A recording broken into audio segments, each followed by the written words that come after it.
en peligro de extinción, autorizaron los criaderos y aquí cruzamos los que teníamos. Llegó el momento en que ocasionamos endogamia, cruza entre padres e hijos. Okay. Y entonces ya no sintetizan el pigmento melanina y se hicieron evidentes los colores dorado, el rosa y el albino. Miren, este es el rosa, este es el rosa, este es el silvestre. Entonces el ajolote es un anfibio, respira por branquias y por pulmones. Las branquias son estos penachos, los agita periódicamente y cuando respira por pulmones sale, toma bocanada de aire a la superficie y se vuelve a sumergir. El ajolote vive donde viene su trajinera, en el fondo del agua y enterrado en el fango. Hay quien le llama salamandra topo. Este animal es carnívoro, se alimenta de peces pequeños, caracoles pequeños, artrópodos pequeños, pero también es caníbal, se alimenta de ajolotes pequeños. Wow. Al ser caníbal y estar en peligro de extinción y que autorizaron los criaderos, es muy común que algún día encontremos un ajolote sin una extremidad. Y esto porque el otro ajolote se lo comió, ¿sí?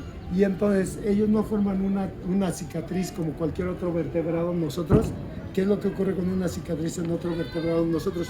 Bueno, hay una ablación, se forma un muñón, una cicatriz, tejido fibroso, colágeno, elastina, se soluciona el problema y el paciente sigue refiriendo, me duele mi dedo cuando ya no tiene la mano. Ajá. Eso es porque en el muñón, en la cicatriz, ahí quedó activa la terminal nerviosa y cualquier estímulo puede decir, me duele mi dedo pulgar cuando no es el muñón, ¿no? Entonces eso pasa en otro vertebrado. En los ajolotes no pasa lo mismo. En los ajolotes forma una película que se llama blastema. En esta película hay diferentes tipos de células predominando las células madre. La célula madre se diferencia del fenotipo de cualquier célula de tejido. Osteoblastos, neoblastos, dermoblastos, una vez que adquieren ese fenotipo, ya se reproducen masivamente y regeneran toda la extremidad. Pero también regeneran sistemas circulatorios, es decir, promueven la angiogénesis. También regeneran sistema nervioso, es decir, promueven la neurogénesis. Entonces eso ocurre en un ajolote. En condiciones de laboratorio, los científicos han cortado un ajolote longitudinalmente y cada mitad regenera un ajolote completo. Regenera cerebro, ojos, intestinos, riñones, pulmones, todo regenera. El ajolote pertenece a la familia de las salamandras. Es un anfibio. Los anfibios son dos familias, los urodelos y los anuros. Los anuros son como la rana y el sapo, que no tienen colita en su fase adulta.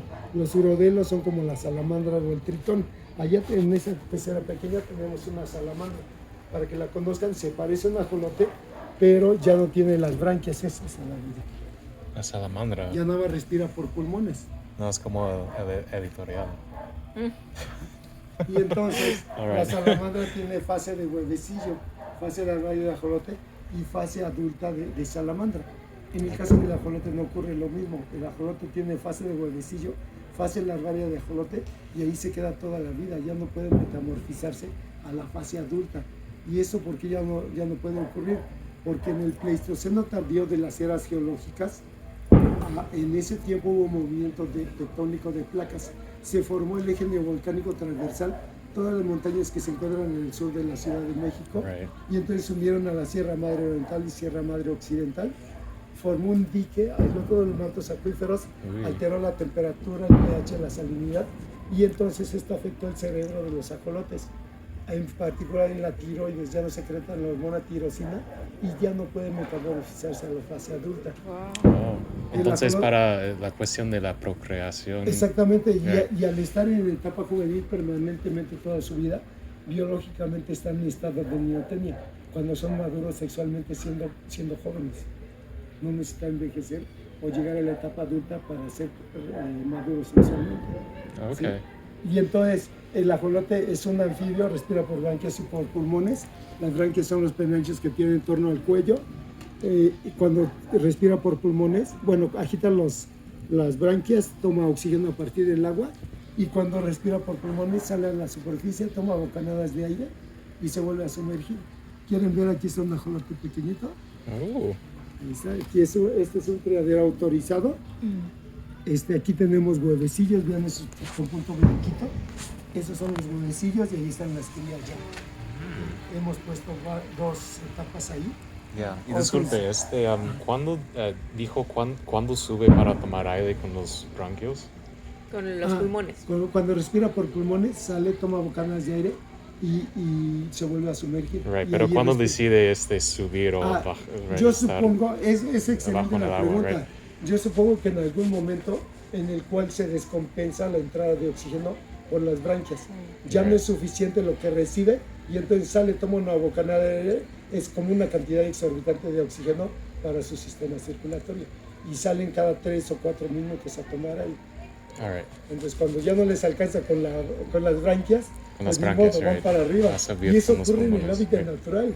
Una ocasión vinieron unos turistas y dice, oiga, antes de que me platique del ajolote, ¿todavía hay ajolotes en los canales, ahí donde viene mi trajinera? Le digo, sí. Dice, porque mi hija me dijo que vio un ajolote. Y digo, sí hay todavía. Dice, pero yo no lo he visto, nadie lo ha visto. Dice, pero mi hija me dice, papá, yo vi un ajolote, juro que lo vi, papá. Bueno, es porque los adultos están tomados, ¿no? Exactamente.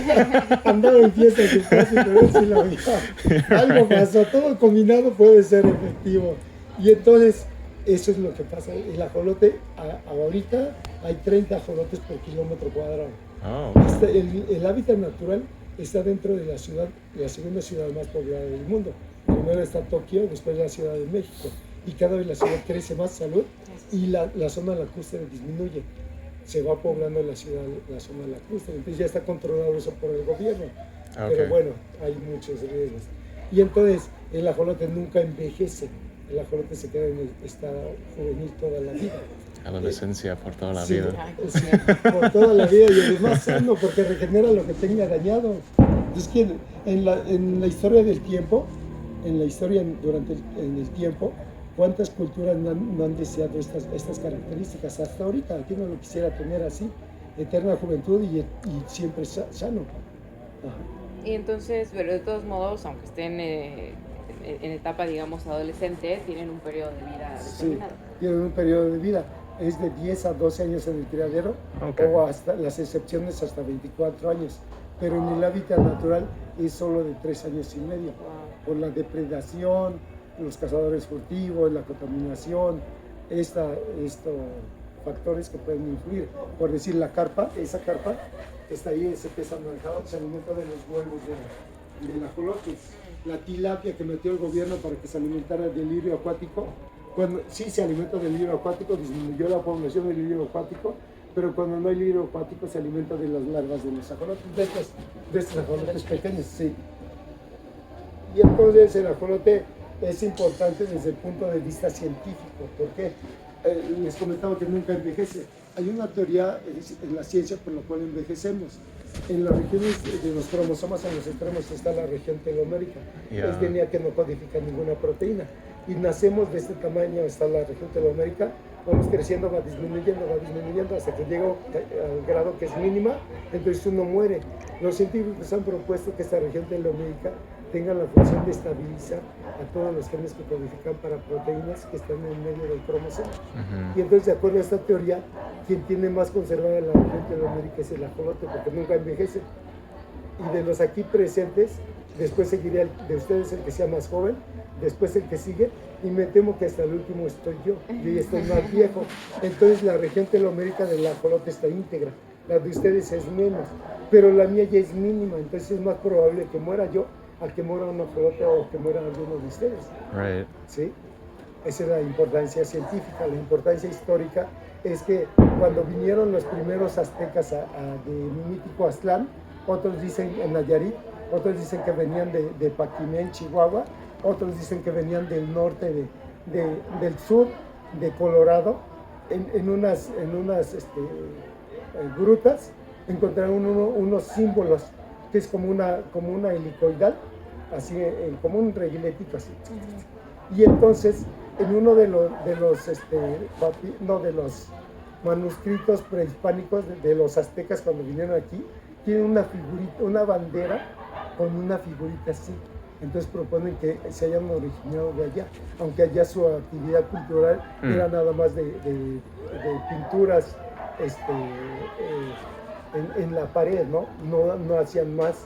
Entonces de ahí vinieron, hasta que llegaron aquí y sorpresa, llegan aquí al Gran Lago y ya habían grupos preexistentes como los Xochimilcas, los de Azcapotzalco, los de Iztacalco, los tepanecas, les hicieron la guerra, no los dejaron vivir aquí, los corrieron. Se fueron a la montaña Pizapán, zona montañosa, rocosa, con hendiduras, cañadas, no había mucho donde sembrar. Entonces después de 10 años vuelven a regresar al Gran Lago, vuelven a intentar vivir aquí, les vuelven a hacer la guerra, vuelven a perder y ahora no se van a la montaña, ahora se van a la zona lacustre del Gran Lago, en la zona meridional, en los islotes que les llamaban Acapulco. Ahí se fueron a vivir donde hoy es el Templo Mayor. Y entonces los grupos dominantes no los dejaban pescar y no los dejaban alimentarse de aves de la región. Entonces ellos se alimentaban de raíces, de plantas acuáticas, de insectos, de artrópodos, y ellos empezaron a alimentarse del ajolote. Ellos lo llamaron axolo, monstruo del lago. Este ajolote es una carne rica en proteína más que una rana, pero menos que un pescado. Y entonces ellos construyeron las chinampas, ya tenían un área donde sembrar maíz, calabaza, chiles, jitomate, tomate, y entonces ya tenían una buena alimentación. Con esa buena alimentación y muchos factores más, llegaron a formar el imperio de los mexicas. Con eso dominaron a todos los grupos que los habían dominado, ganado 2 veces la guerra, y entonces ellos ganan la guerra y todavía conquistan hasta Centroamérica. Y entonces ellos no permitían que los pueblos dominados se alimentaran con el ajolote, posiblemente por la capacidad de regeneración y la eterna juventud que tienen los ajolotes, ¿sí? De que nunca envejecen. Y entonces esa fue la importancia del ajolote en la cultura prehispánica. Justo nos preguntábamos si esta área era como un remanente del Gran Lago que estaba o si es diferente. No, es la misma. Antes todo lo que es la ciudad era un gran lago. Sí, sí. Estaba el lago de Zumpango, de Chaltocan, de Chalco, de Texcoco, de Tláhuac, de Xochimilco y de México, en el centro. Todo eso era un gran lago. En el Pleistoceno tardío era un lago mucho más grande. Y entonces se forma ahí el movimiento tectónico de placas, se levanta la tierra, valga la expresión, se forman laguitos en ciertas regiones, como en Puebla, en Lerma, en Toluca, en los límites de Guanajuato y San Luis Potosí. A mí me han platicado que hay ajolotes en esas regiones. Hay ajolotes, pero lo que no saben es que son salamandras.